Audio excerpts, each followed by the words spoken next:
राधे राधे दोस्तों, जय श्री कृष्णा। स्वागत है आपका हमारे चैनल पर। चलिए आज एक ऐसी जगह के बारे में बात करते हैं।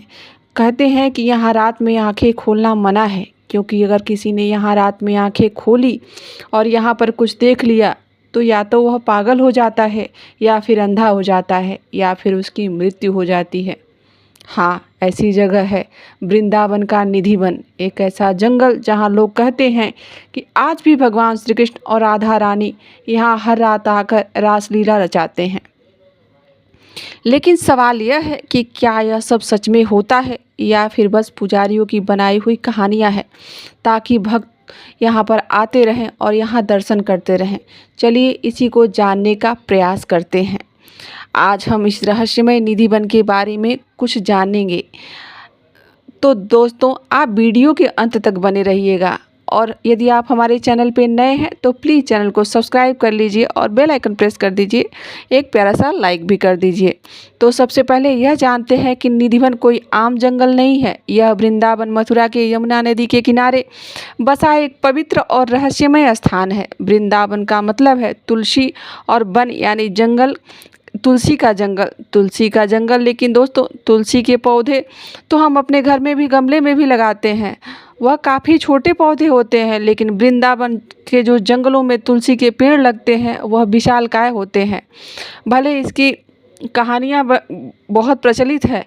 हम आपको बता दें कि यह यहाँ के जो लोकल लोग हैं वह बताते हैं कि यह पेड़ कोई साधारण पेड़ नहीं है, बल्कि यह सब गोपियाँ हैं, जो रात्रि में गोपियाँ अपने असली रूप में आकर भगवान श्री कृष्ण के साथ रासलीला करती हैं। रात में यह पेड़ गोपियों का रूप धारण कर लेते हैं और भगवान श्री कृष्ण के साथ नृत्य करते हैं। लेकिन रात में इस जंगल में जाना सख्त मना है, क्योंकि यहाँ के लोगों का मानना है कि यहाँ रात में अभी भी भगवान श्री कृष्ण और राधा रानी के साथ गोपियाँ सभी मिलकर रासलीला रचते हैं। जो भी इस दृश्य को देख लेता है उसका दिमागी संतुलन हिल जाता है, या फिर उसके नेत्र ही चले जाते हैं, या फिर बहुत से ऐसे कहानियाँ मिलती हैं जिनमें लोगों की मृत्यु हो जाती है। लेकिन अब सवाल यह उठता है कि क्या यह वाकई सच है, कि क्या भगवान श्री कृष्ण आज भी यहाँ आते हैं, या फिर बस एक भ्रम है।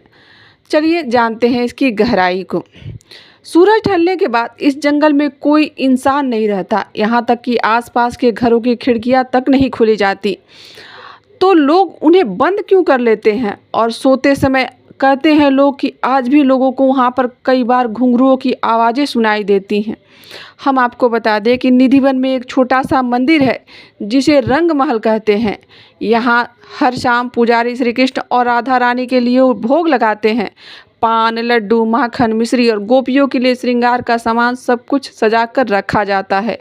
लेकिन सुबह जब मंदिर के दरवाजे खुलते हैं तो यह सामान बिखरा हुआ मिलता है। पान चबाया हुआ, लड्डू आधा खाया हुआ और श्रृंगार का सामान इधर उधर बिखरा हुआ प्राप्त होता है। लोग कहते हैं कि यह सब भगवान श्री कृष्ण और गोपियाँ आकर रात में इस्तेमाल करते हैं, जिसके कारण यह सब बिखर जाता है। सुनने में बड़ा अजीब लगता है, लेकिन सवाल यह है कि क्या यह सच में ऐसा होता है, या फिर कोई ऐसी पुजारियों की ऐसी प्लानिंग है कि लोग यहाँ रात्रि में न आए। बहुत ऐसे हिंदू धर्म के पुजारी हैं जो इस बात को मानते हैं, और बहुत ऐसे लोग कहते हैं कि नहीं, यह सब अफवाह है या अंधविश्वास है।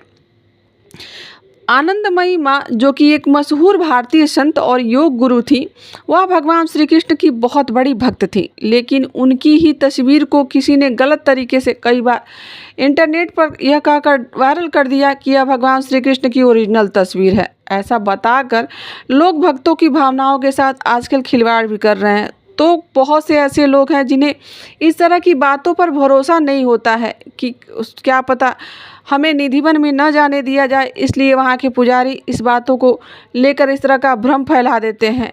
लेकिन दोस्तों, हम आपको बता दें कि निधिवन को लेकर बहुत सी ऐसी कहानियाँ मशहूर हैं जो सुनने में बड़ा ही आश्चर्यचकित करने वाली हैं, लोगों को चौंका देती हैं, जिसमें कि रात में वहाँ जाने की मनाही है। दोस्तों, निधिवन में सूरज ढलने के बाद कोई भी नहीं जाता, यहाँ तक कि पुजारी भी भोग लगाकर वह चले जाते हैं। आप आसपास के जो लोग हैं वह कहते हैं कि हमें झांकने से भी मना किया गया है, हम यहाँ झांक भी नहीं सकते हैं। इसका कारण यह है कि कुछ तो यहाँ है जो परसों से चला आ रहा है। यहाँ के लोकल लोगों का मानना है कि हमारे वहाँ रात्रि में अजीब अजीब आवाज़ें आती हैं, जैसे घुंघरुओं की आवाज़, चूड़ियाँ खनकने की आवाज़, बांसुरी की मधुर ध्वनि, फिर हल्की हल्की सी हंसी। अब इसके के पीछे की सच्चाई आज तक कोई भी पता नहीं लगा पाया है। साफ साफ कुछ कहा भी नहीं जा सकता है, क्योंकि यह सब जो बातें होती हैं सब चौंकाने वाली होती हैं। दूसरी चौंकाने वाली बात यह है कि निधिवन में तुलसी के पेड़ों की डालें जो हैं वो नीचे की ओर बढ़ती हैं और थोड़ा अनोखे तरीके से बढ़ती हैं। पेड़ों की डालें ऊपर की ओर नहीं जाती हैं, लेकिन यहाँ पर उल्टा है। भक्त इसे गोपियों का प्रतीक मानते हैं, जो कृष्ण के सामने नतमस्तक होकर कहते हैं कि गोपियाँ जिस प्रकार से भगवान श्री कृष्ण के प्रति झुकाव रखती थी, उसी प्रकार से यह पेड़ भी नीचे की तरफ से ही बढ़ते हैं, जिसकी शाखाएं गोपियों देखकर ऐसा लगता है कि जैसे कोई महिला अपने कमर ऐसे लचकाकर खड़ी हो। कहते हैं कि जो सामान रखा रहता है उन्हें देखकर बिखरा हुआ और सुबह उठकर वो लड्डुओं का खाया हुआ देखा जाता है। यह सब चीज़ें आज भी लोगों के मन में एक संदेह पैदा करती हैं कि हो न हो जो कहानियाँ बनती हैं कि निधिवन में आज भी भगवान श्री कृष्ण और राधा रानी आकर नृत्य करते हैं, यह सत्य हो।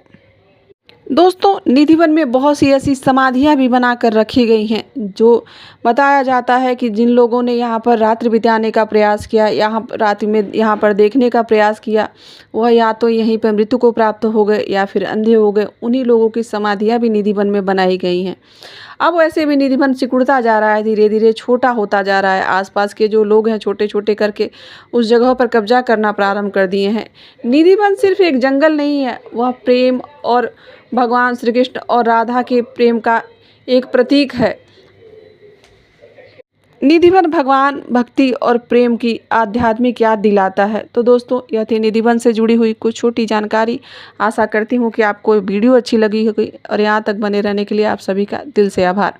मिलते हैं किसी ऐसी कथा, कहानी और जानकारी के साथ। अभी के लिए बस इतना ही। राधे राधे, जय श्री कृष्णा।